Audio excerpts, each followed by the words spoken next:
दोस्तों नमस्कार, आदाब, सत श्री अकाल। उर्मिलेश संवाद के इस एपिसोड में आपका स्वागत है। आज का एपिसोड बिहार के नाम। दोस्तों, बिहार में नीतीश कुमार जी अपने विश्वास मत पर जीत गए, यानी उनको हाउस का कॉन्फिडेंस प्राप्त हो गया। उनकी सरकार को अब कोई चुनौती नहीं है फिलहाल। इसी तरह से स्पीकर को हटाने का जो प्रस्ताव था उस पर भी उनको जीत मिल गई। अब वो अपने मन का स्पीकर चुन सकेंगे। इसके पहले आरजेडी के अवध बिहारी चौधरी जो जीते थे विधायक, तो वो स्पीकर थे। तो ये दोनों जो प्रस्ताव, विश्वास मत और स्पीकर को हटाने का प्रस्ताव, दोनों पर जो संख्या के हिसाब से ये जीत है। लेकिन राजनीति के स्तर पर दोस्तों ये नीतीश कुमार और भारतीय जनता पार्टी के गठबंधन की बहुत बड़ी हार है। क्योंकि आज तेजस्वी यादव ने नीतीश कुमार जी के विश्वास मत पर जो भाषण दिया, उन्होंने इतने बेसिक सवाल उठाए, लेकिन नीतीश कुमार जी और उनके गठबंधन के किसी नेता का अगर भाषण आप सुनिए ऑब्जेक्टिवली, तो किसी के पास कोई जवाब नहीं। मैं पहले आपको यह सुना देता हूं, फिर मैं आता हूं नीतीश कुमार जी और उनके अन्य जो उनके दल और गठबंधन के नेता हैं उनकी बातों पर, कि आखिर तेजस्वी यादव ने आज क्या कहा। तेजस्वी यादव नीतीश कुमार जी के सामने और अन्य जो पार्टी के उनके नेता हैं, भारतीय जनता पार्टी के जो दिग्गज नेता हैं, उनके सामने बिल्कुल उम्र में, अनुभव में बच्चे हैं। लेकिन इतनी कम उम्र के बावजूद, इतने कम अनुभव के बावजूद जो तेजस्वी ने आज सदन में कहा, उसका इन बड़े बड़े बुजुर्गों के पास कोई जवाब ही नहीं था। चारों खाने चित्त थे राजनीति के मैदान में। तो संख्या की जीत, वो भी मामूली जीत, राजनीतिक हार में कैसे तब्दील होती नजर आई, ये मैं तेजस्वी यादव के भाषणों के कुछ अंश आपके सामने पेश करना चाहता हूं अपने शब्दों में, क्योंकि हूबहू तो मैं कह नहीं सकता, लेकिन क्या क्या उन्होंने पॉइंट उठाए, वो जो मैंने समझा और जो मैंने नोट किया वो इस प्रकार है। दोस्तों, नीतीश जी के बारे में तेजस्वी ने पहला जो मुद्दा उठाया, वो कहा कि एक ही टर्म में नीतीश जी ने 3-3 बार शपथ लेकर अनोखा रिकॉर्ड कायम किया है राजनीति में। बार बार पलटने की कोई तो मजबूरी होगी, वो मजबूरी मुख्यमंत्री जी ही जानते होंगे। यानी वो बार बार ये कह रहे हैं और पहले भी कह चुके हैं अपने बयानों में, और आज तो उन्होंने पूरे बिहार की जनता के सामने कह दिया। क्योंकि विधानसभा में जो बात कही जाती है वो पूरे प्रदेश की जनता सुनती है और वो रिकॉर्ड पे चला जाता है। उन्होंने कहा कि नीतीश कुमार जी किसी बड़ी मजबूरी के तहत ये इस्तीफा अपने गठबंधन से अलग हुए हैं, महागठबंधन से। तो आखिर वो क्या मजबूरी थी, ये बार बार वो पूछ रहे हैं और कह रहे हैं कि नीतीश जी को बताना चाहिए एक तरह से साफ साफ। लेकिन मजबूरी तो किसी ने नहीं बताई आज तक, न तो नीतीश कुमार जी, न उनकी पार्टी के किसी नेता ने। तो ये मजबूरी का बड़ा प्रश्न उठाते हैं। दूसरी बात, वो कह रहे थे बड़े मिथकीय पात्रों को उन्होंने इस्तेमाल किया और मिथक को रियलिटी में बांधा। उन्होंने कहा कि नीतीश जी उस दशरथ जी की तरह हैं, राजा दशरथ की तरह, जो अपने बेटे राम को वो बाहर कर देते हैं वनवास में। तो कोई मजबूरी थी दशरथ की? वो कहते हैं कि मुझे बेटा कहते थे नीतीश जी, बार बार कहते थे कि तेजस्वी तो मेरे बेटे की तरह है और मैं भी उनको अपने चाचा की तरह ही, अपने पिता तुल्य ही देखता था। वो मेरे हमेशा चाचा थे, चाचा हैं और चाचा रहेंगे। लेकिन नीतीश कुमार जी के अंदर वो जो दशरथ उनका जो है, वो कैसे राम को अपने बेटे तुल्य या बेटे को वनवास कर देता है, उनका कहना था कि सत्ता से अलग कर देता है। तो आखिर वो क्या था? दशरथ ने तो कैकेयी के कारण राम को बाहर किया था, वनवास दे दिया था। लेकिन नीतीश कुमार जी की कैकेयी कौन लोग हैं? आखिर वो कौन फैक्टर है कैकेयी की तरह, जो दशरथ को यहां नीतीश नीतीश कुमार को कह रहे हैं कि वो राम को कैसे बाहर कर दिए, ये वो बताएं। और तीसरी बात जो कहते हैं कि प्रधानमंत्री मोदी बार बार अपनी गारंटियां गिनाते रहते हैं जनता के सामने, ये गारंटी, वो गारंटी, वो गारंटी। लेकिन क्या प्रधानमंत्री मोदी आज की तारीख में यह गारंटी दे सकते हैं कि नीतीश कुमार फिर से पलटी नहीं मारेंगे? और दोस्तों, फिर आगे वो कहते हैं, वो 2-3 बड़े मुद्दों को उठाते हैं जो उनकी सरकार ने, यानी महागठबंधन की सरकार ने, जिनको अमली जामा पहनाया। पहला मुद्दा है लाखों लोगों को नौकरी देने का।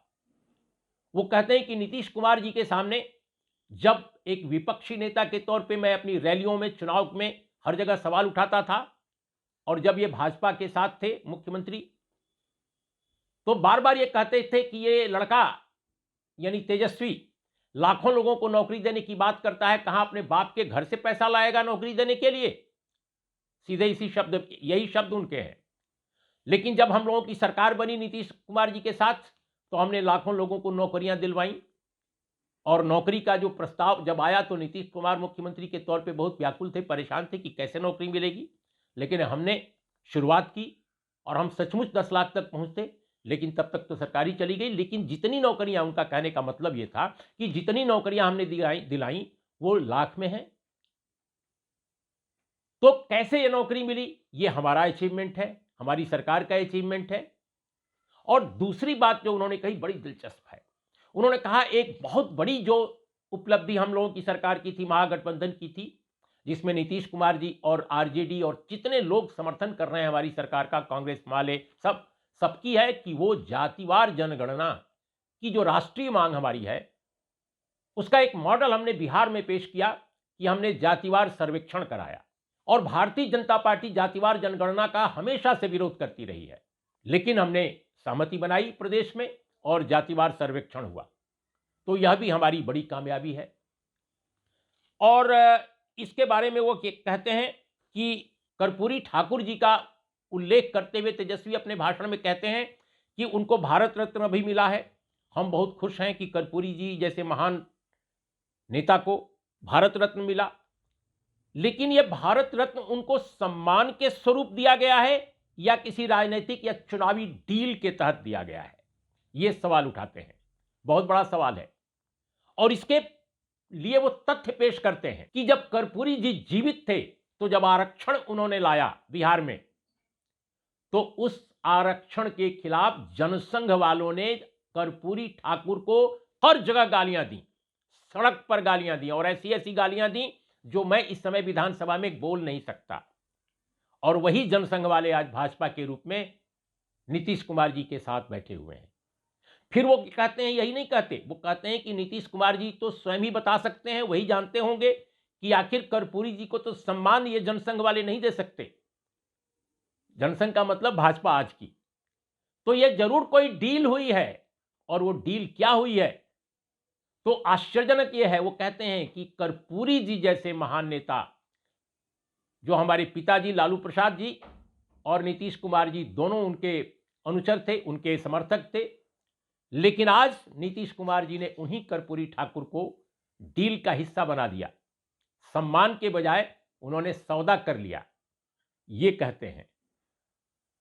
और जो गाली देते थे कर्पूरी ठाकुर को, उनके साथ उन्होंने हाथ मिला लिया।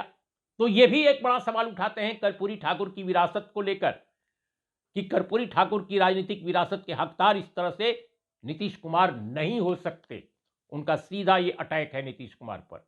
और बिल्कुल आखिर में वो ये कहते हैं दोस्तों कि अब आप शासन चलाइए, हमने जो किया है अपने कार्यकाल में उसको आगे बढ़ाइए।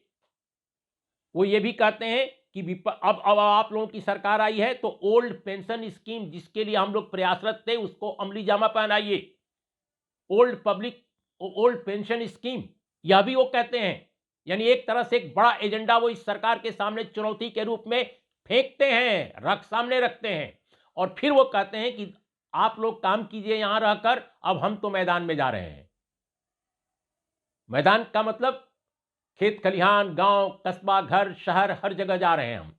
यानी वो एक तरह से इशारा कर रहे हैं कि लोकसभा चुनाव की तैयारी के लिए हमने शंखनाद अपना फूंक दिया है।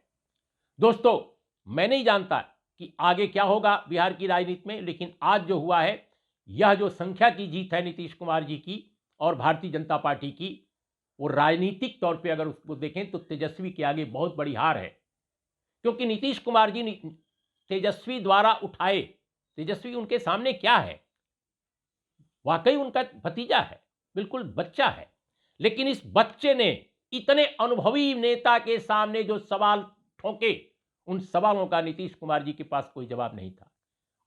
अगर मैं नीतीश कुमार जी के भाषण, जो बड़ा बुझा बुझा सा था, उसमें अगर कोई चीज निकालूं, एक महत्वपूर्ण राजनीतिक कोई बात निकालूं, तो वो जो था उनका यही कहना था कि कांग्रेस पार्टी रिलक्टेंट थी उनके राजनीतिक इनिशिएटिव को लेकर जो सबको मिलाकर वो चलना चाहते थे विपक्ष में, इंडिया अलायंस का उन्होंने नाम उस तरह से नहीं लिया, लेकिन उनका कहना था कि गठबंधन में जो एक प्रयास उनका था कि कांग्रेस को मिला करके, अरे सभी दलों को मिलाकर हम आगे बढ़ें और इस तरह से एक ताकत बने विपक्षी गठबंधन, लेकिन कांग्रेस रिलक्टेंट थी, कांग्रेस ने उनका सहयोग नहीं किया और हमको यह भी लगा कि लालू प्रसाद जो तेजस्वी यादव के पिता हैं, वो अभी कांग्रेस से कहीं ना कहीं वो उन्हीं की राय के थे, उनसे एक तरह से उनका इशारा था कि मिले हुए थे।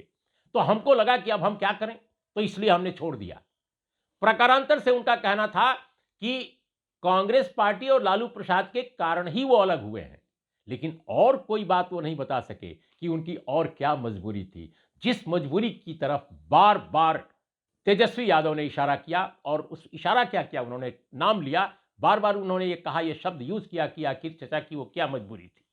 तो दोस्तों एक बात बिल्कुल आखिर में, कि अगर तेजस्वी यादव जैसा कि उन्होंने कहा कि अब वो खेत खलिहान मैदान में जा रहे हैं, आप लोग यहां राज कीजिए, हम तो जनता के बीच जा रहे हैं, सचमुच अगर अगले 3 महीनों में वो जनता के बीच ही रहे, वो पटना के बजाय जनता के बीच अगर 3 महीने रह गए, तो सचमुच संख्या में मामूली जो जीत आज हुई, संख्या के स्तर पर अगर देखा जाए, तो भारतीय जनता पार्टी और जनता दल यू के गठबंधन की राजनीतिक तौर पे जो हार दिखाई पड़ी आज, वो सचमुच जनता की अदालत में भी हार में तब्दील हो सकती है। तेजस्वी यादव जो बिल्कुल युवा हैं, बिल्कुल कम उम्र के हैं, उन बड़े दिग्गजों के सामने, नीतीश कुमार के सामने, वो लोकसभा के चुनावी मैदान में शिकस्त देने की पूरी संभावना, पूरा पोटेंशियल रखते हैं, बशर्ते कि वो पटना न रहें, वो वाकई लोगों के बीच रहें, मैदान में रहें, जैसा कि उन्होंने स्वयं कहा है। तो आज इतना ही। नमस्कार, आदाब, सत श्री अकाल।